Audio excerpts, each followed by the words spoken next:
People. I am Desiree Cocroft, your Get Your Life coach for life, leadership, and business. So, welcome to Get Your Life with Des. And so, wanted to talk about today how to shift your confidence with this one thing. So, there does take a lot of different things, obviously, to build your confidence.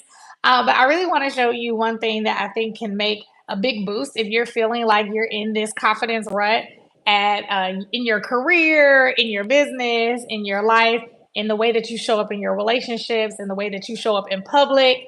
This one thing can really help you. And so, this one thing is your environment, you shifting your environment. And the environment can literally be your physical environment. Maybe it's your geographic location. And the environment can also include people, right? Maybe the people that you are around in the current environment are not exuding or empowering anything that's going to help you be more confident. And so, this is why it's really important to consider your environment when you desire to exude more confidence because your environment speaks to you. Even if you don't think your environment speaks to you, it truly does physically. If the environment that you spend a lot of time in doesn't have a lot of light, it's not spacious, even the things that hit our senses, the smell, the feel of your environment, physically and not physically, right? If you feel like it is a heavy environment because maybe some of the people in there are toxic. So the way that your environment feels, smells, looks can really make a shift in how you show up in that environment. It could make you show up less likely to show up in a big way. It could make you shrink. There's so many things that the physical environment can do. So it's so important to consider, is the environment that I'm currently in physically, or the people that are in the environment that I'm in most of the time, are they adding to me being a more empowering, confident person in the areas of my life that matter most? Or are they a hindrance? Or is that physical environment a hindrance, right? The physical environment or those people. And so that's something to consider because it's so important that we think about what space are we in all the time? The space that we're in all the time, or most of the time, at least 60 to 75% of the time, will have an effect on us. Even if we don't notice it at first, it might indirectly have an effect on us. So for example, I used to live in an apartment that I actually really loved. I love this apartment for a lot of different reasons. The city that I was living in, I really enjoyed. But the one thing that I did not like is that this apartment did not have a lot of direct sunlight. And so I happened to move in this apartment right before the pandemic, right before the world shut down. And it had a really huge effect on the way that I felt every day. Did I feel empowered? I felt like I was always in the dark. I felt like I was always in the dark. And I really had to press myself to feel good, to feel empowered. And when we feel good and empowered, we're more likely to show up confident. And so being in dark spaces a lot doesn't really help me, or dim places doesn't really help me feel, confident, alive, electric, energetic, all the things. It doesn't mean that it's bad. I mean, there is a mood for dim lights or for it to be dark for whatever reason. But when you're spending an enormous amount of time in a space like that, it can have an effect on you, or at least have an effect on me. So knowing yourself and what environments help you show up to be your best is going to really be important. So that's physically and people. You already know. I don't even have to convince you of this. If you are a human being that has been on earth for some amount of time, you have been around other people that have either really put some coals to the fire of energizing you, or they have really dampened your flame, right? Like put you out right away. And so people can have an effect on your energy level, how you think about yourself, even if you feel like you're someone that thinks very highly of yourself. I would consider myself someone that has a high self esteem. However, if you put me with someone or people for a long time that have negative things to say and all the things, negative emotions are really sticky. Some of the research and work that I've done around positive intelligence or positive psychology, it really talks about how negative emotions are sticky. That's why people are always trying to find something to scare us in the news, or marketers find ways to make you feel afraid not to do something so you buy their product. or not to get something, so you buy their product to fix it. And so, negative emotions, we're more inclined to do things that we're afraid of, that we think is going to cause harm to us, than we are things that are more of what marketers might call a vitamin, right? So we're more inclined to buy aspirin or a drug to fix some pain than we are a vitamin, something that seems like it would be more just for pleasure. It's something that helps you, but I'm not in pain. I'm just kind of doing this, right? And it takes a longer time for me to get to a place feeling good with vitamins. It's a long term, situation to a health journey. And so a lot of times we're looking for that, quick fix versus something that can help us on the long term. And so people really play off of that. So, with that being said, when you think about the times that you are really looking for an environment that's going to, feed you well, think about the people, right? Are those people, even if I think very highly of myself and I have this very high self esteem, am I putting myself in a place that over time I'm going to start really exemplifying some of these bad behaviors that may be negative comments about myself and others or my situation? If that's going to be happening, then that might be a really good sign that you need to be in a different environment, especially if you're not that person already. Maybe you are that person. And if you are, then welcome to my channel, because I'm like all day positivity. So when it comes down to it, you want to make sure that if that's not you and you find yourself becoming that might be your environment, how much you're spending time with people and all of that. And that's really about boundaries. And you can look at a whole nother video.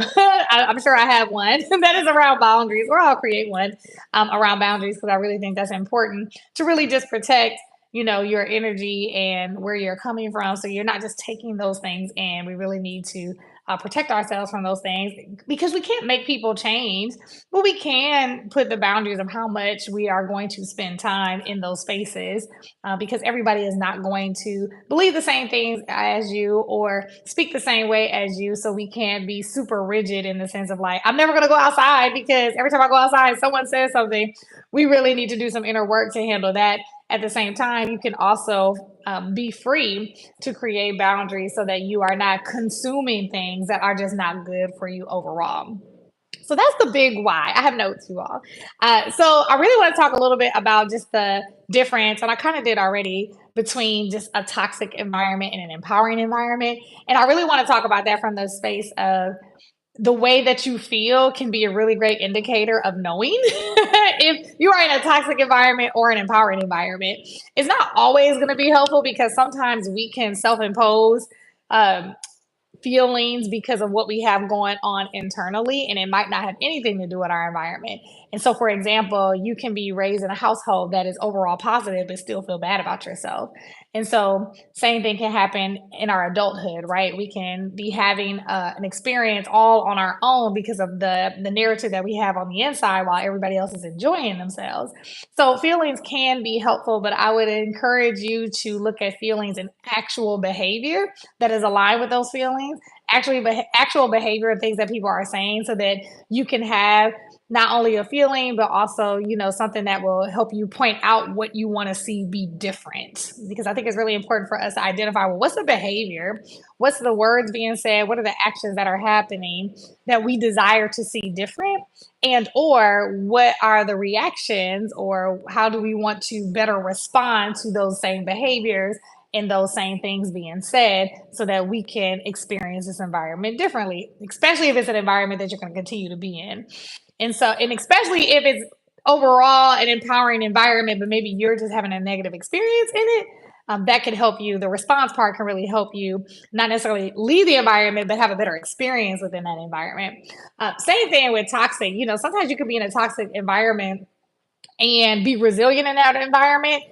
I still do not recommend staying in that environment, but perhaps you might have to stay in there for reasons that are beyond your control. Maybe it's something that is an environment you need to be in for a specific amount of time. And when that time is up, that's when you're able to leave. And maybe you have a hard time being able to accelerate it for numerous reasons. It can be so many reasons why sometimes we're in those toxic environments. So a lot of times we're in there because of fear of not being able to have any other way out, or we have really normalized those things. And so one way we can know we're in a place toxic if we're constantly feeling bad about ourselves because of the things that are being said and the behaviors that are happening directly to us, or what we're seeing done to others that are not aligned to our values and the things that are most important to us from an integral perspective, that can really give you a sense on, am I in this toxic environment? If you have a desire for growth and that environment is not giving you room to grow, it might not necessarily be toxic from the word, because people use that word so much. It may not be toxic, but it might just be a place where, hey, I was here to grow into a certain thing, and now it's time for me to move on. Like, you've outgrown the place, but it might not be toxic, but it could be a indicator that it's time for you to move into a different space. And so I would encourage you to consider whether it's toxic or not. You would be able to identify that based, again, on, how you feel and or those behaviors and words that are being said in that space that might not be aligned to your top values. But at the same time, you might also be somewhere that's just not allowing you to grow. It might not feel toxic, but it might be a place that you're outgrowing. So this can be in your career, this can be with friendships or people that you have been in relationship with. This can be like even in your business. So I had two businesses. One is a nonprofit dance company that I've had for 20 years with two friends. And then the other is my consulting company, Destination Life. So these two businesses I've had for a number of years. And sometimes you have to transition out and serve those businesses in different ways, even if it's just serving as the founder and now you're an advisor to that business, which is kind of the road that I'm on with my current dance company. And so I want you to consider, what are some places that, even if it's not toxic, because my company is not toxic, it's just that there's other things that I desire to do. So I'm moving in different ways in that space. And so that might be something for you. It's not that it's not an empowering space, but maybe it's time for you to go. And that's okay too, so that you can experience other things. And so knowing that if you don't want to be at this glass ceiling because you outstayed your own welcome, whatever, you've overstayed in a space that it was only for a season, then it might feel toxic, or it might feel like stuff is not going right, but it might not be the environment itself. It might just be that it's time for you to roll out, right? And so an empowering environment, obviously, is positive. It's a lot of affirmations, being said, or things that are positive in the air being said. People are friendly to each other. Things are aligned to your highest values.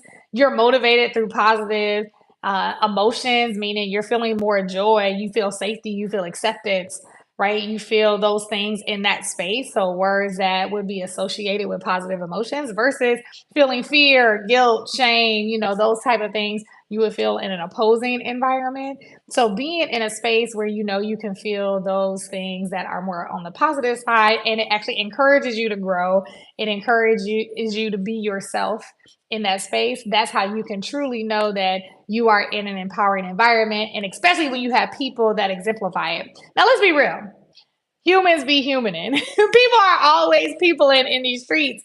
And so we can't expect perfection from any human being. So some people, if you're cynical, if you are a recovering cynic, or you're a cynic that don't care about recovering, you may feel like, oh, well, everybody's always going to be whatever. And I've heard people say, someone at work is always going to be untrustworthy. I've actually had amazing work relationships, and it has nothing to do with perfection. It has everything to do with, like, hey, I've accepted that some people are going to be however they're going to be, and I'm going to show up in the environment the best way I know how, and just know that, yeah, sometimes you might have your feelings hurt, or you might not like something, that a decision that's being made or what have you.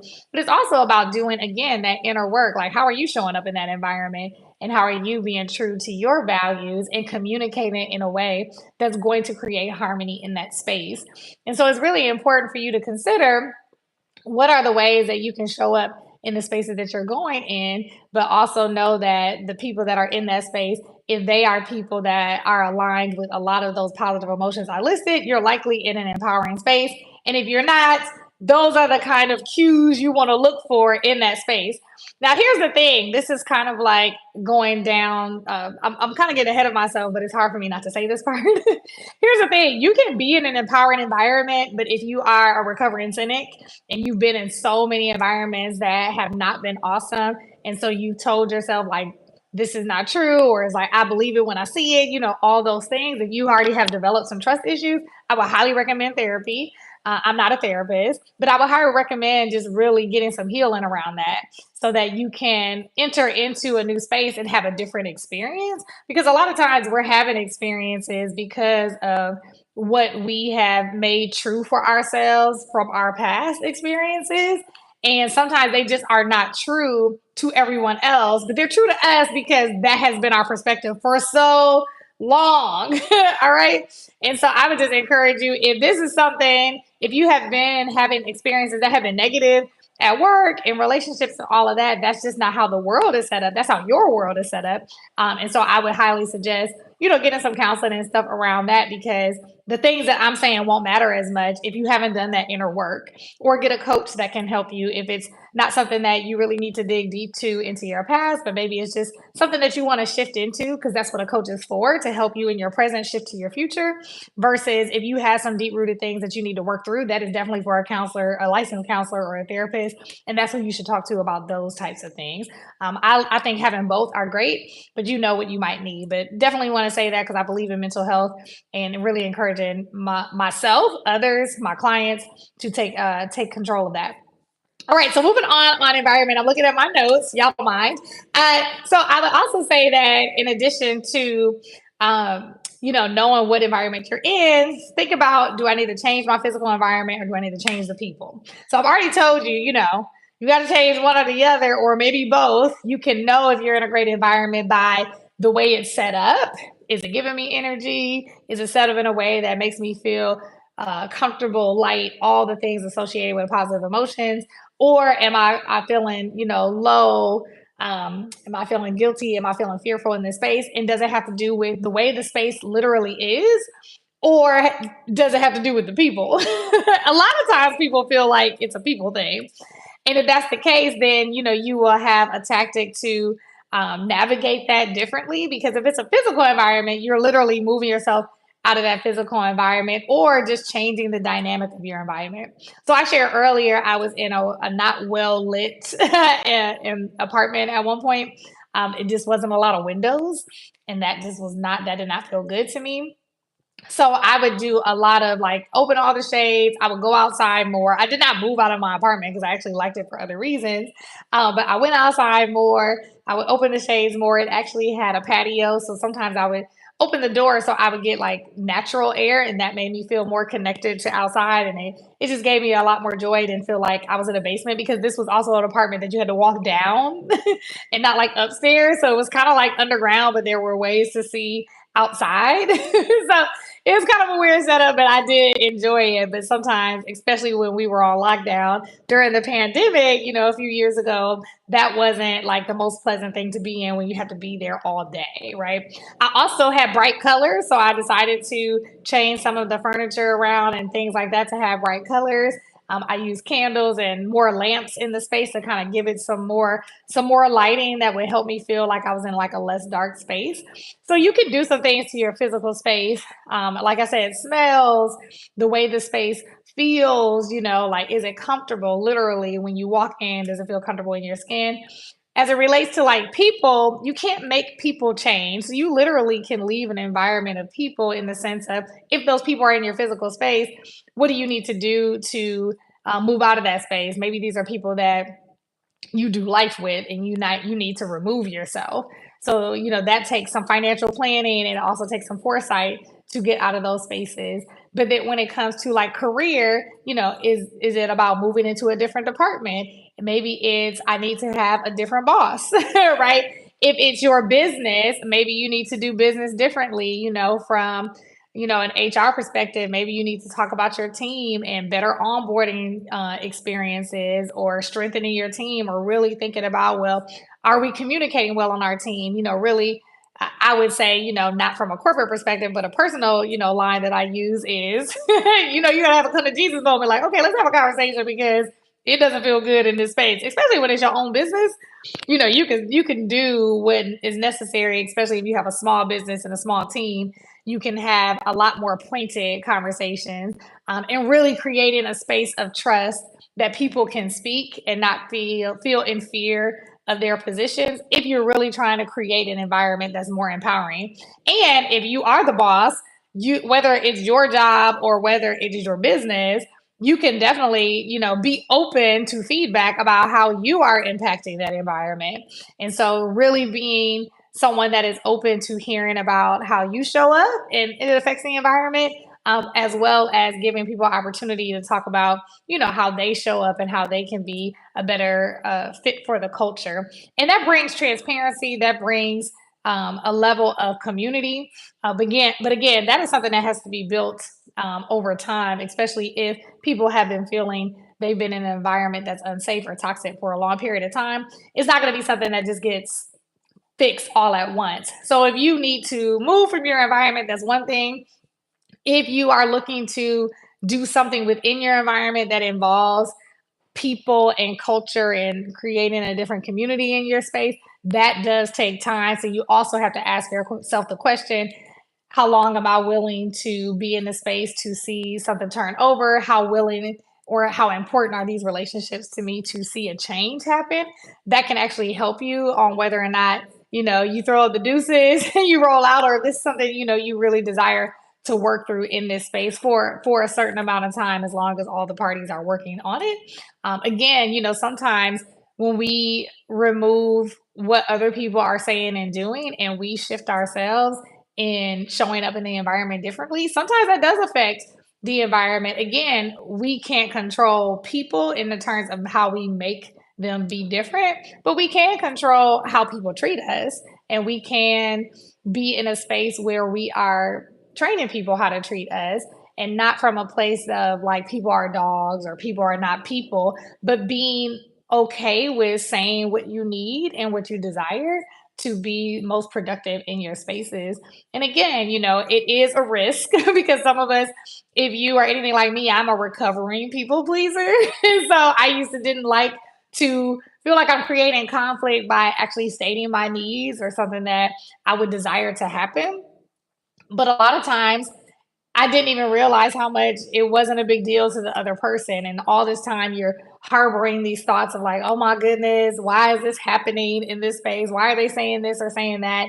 And then you say something to them and they're like, oh, cool, it's no big deal, right? And so sometimes our environments may seem, toxic because of how we are showing up and we are not saying what we need. So sometimes if you know that for the most part you're around, great people, but you're not feeling good about the space, something that you could do is consider like, well, am I speaking my truth in this space?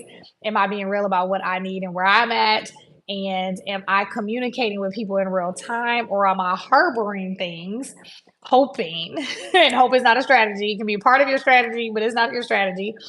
Am I hoping that someone kind of understands where I'm coming from, or I'm hoping that the way I communicate it is going to help people? I'm really going to do a video on boundaries, because the more I think about it, it's such a boundary thing.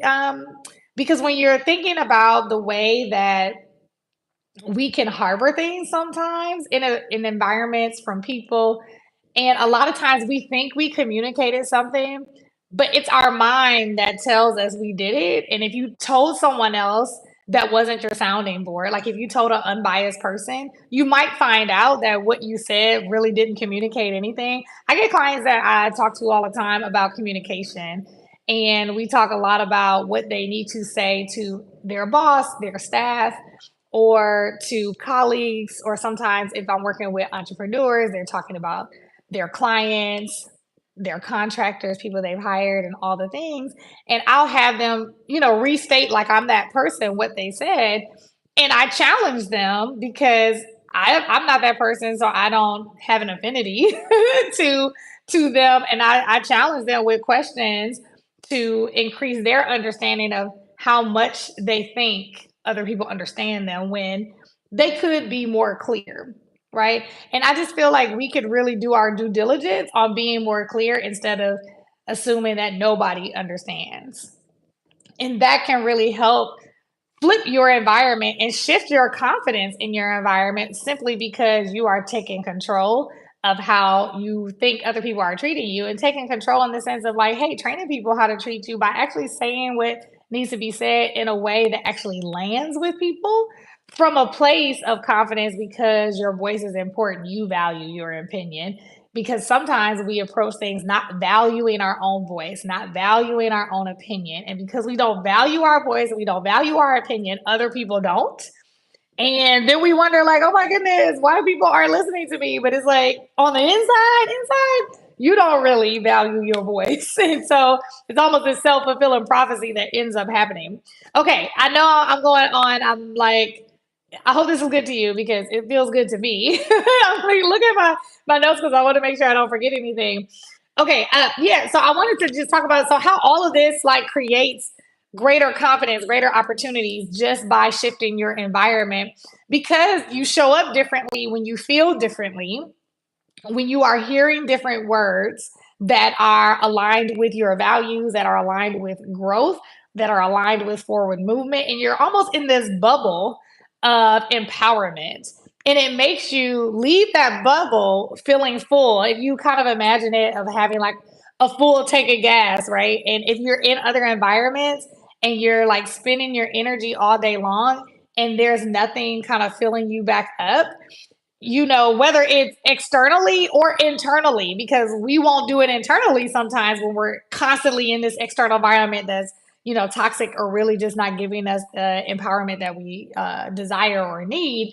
And so you end up never getting refueled because you're not doing it yourself. Your environment isn't just feeding, you're not feeding from the things around you either. And so you just keep getting low, low, low, low, low, right?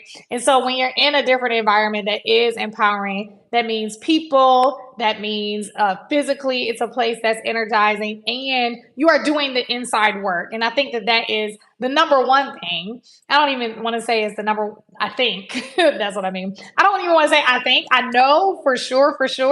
You can shift your environment all day long, but if you are not going to shift so that you can be a match for that empowering environment, it doesn't matter.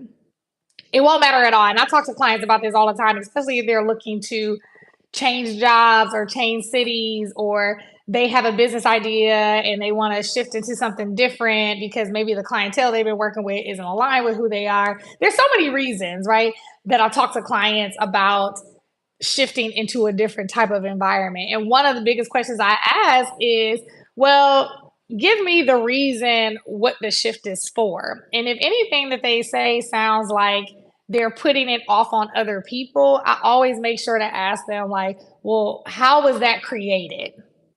What part was played by you that created those responses, that created those experiences? And it's not to shame anyone because it's not about shame.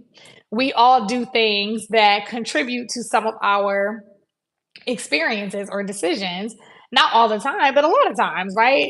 There are things that are beyond our control, and I'm not talking about those things. So, for anybody that's like, wait, but we can't control everything, we don't control everything. There are some things that are going to happen that we can never explain. And so, that's not what I'm talking about. I'm talking about when you have control in terms of your voice and your actions. And unconsciously, because maybe that's just the way you rolled for so long, you don't realize how you've played into the exact result that you've been getting. And so I would encourage you to consider, well, how am I showing up in this space? Am I bringing the bitterness because maybe I'm mad I'm not getting paid the way I need to get paid? It's like, well, if you're mad about not getting paid, did you ask for a raise? If you're mad about not getting paid, why don't you look for another job? Or if you're mad about not getting paid, are you budgeting? Right? Or if it's something about you being an entrepreneur and you have all these people on your team and you're like, they're not getting anything done. It's like, well, have you given them proper instructions? Have you hired people that you can really trust, or are you micromanaging people? You have to really own the part that you've played in the experiences that you're having. And so doing that first and foremost can really help you decide whether or not it's an inside job, if it's an environment that needs to shift, or if it's an environment that I'm going to stay in, but I'm going to make some changes because of my positioning in this environment so that it can be better for not just you, but for everybody else a part of it. So that is the way that you can really shift your confidence by using the environment to do this. And I hope this was very helpful to you. I realize that we talked about a lot in this 30 minutes, but I wanted to make sure that you had a thorough understanding of how environment can really play on your confidence shifting.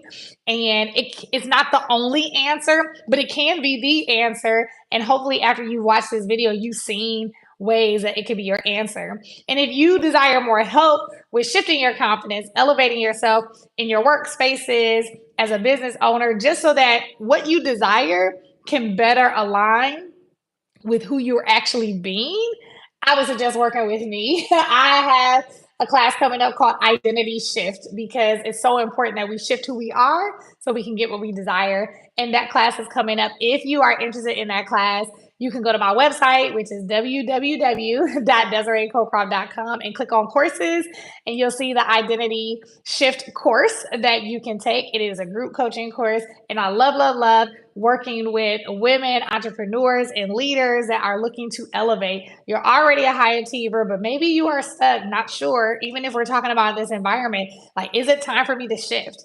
One of my biggest identity shifts is when I left my nonprofit dance company and went to start doing leadership coaching, speaking, and a personal development training. It was a really big shift, not because I haven't done it before. I did it most of my life in other career spaces. It was me letting go of the identity of being a director of a thriving, youth focused, girl and women focused nonprofit full time, and taking on the identity of a speaker, leadership coach, personal development coach, and trainer, and start traveling and leaving my home community. It almost felt like I was betraying my company and betraying my community to go from nonprofit work to going to doing work in corporate with adults when I was doing so much with young people. And I had to give myself permission to serve my life in a different way and serve people in a different way and be an example of how my girls, the women that I worked with, could be inspired to do things differently when they decide to make a shift in their life. And there has been so many great benefits of me doing that, but I had to change who I was, who I thought I was being, so I can step into another space with full confidence, showing up with who I knew I was versus shrinking back and not believing that I was good enough to do it. And I desire to help you do that. If that sounds like you, feel free to go to my website and register for my class. It starts in a couple of weeks. So looking forward to talking to you all the next time. Thank you so much for coming to Get Your Life with Des, and I will see you in the next video. Bye.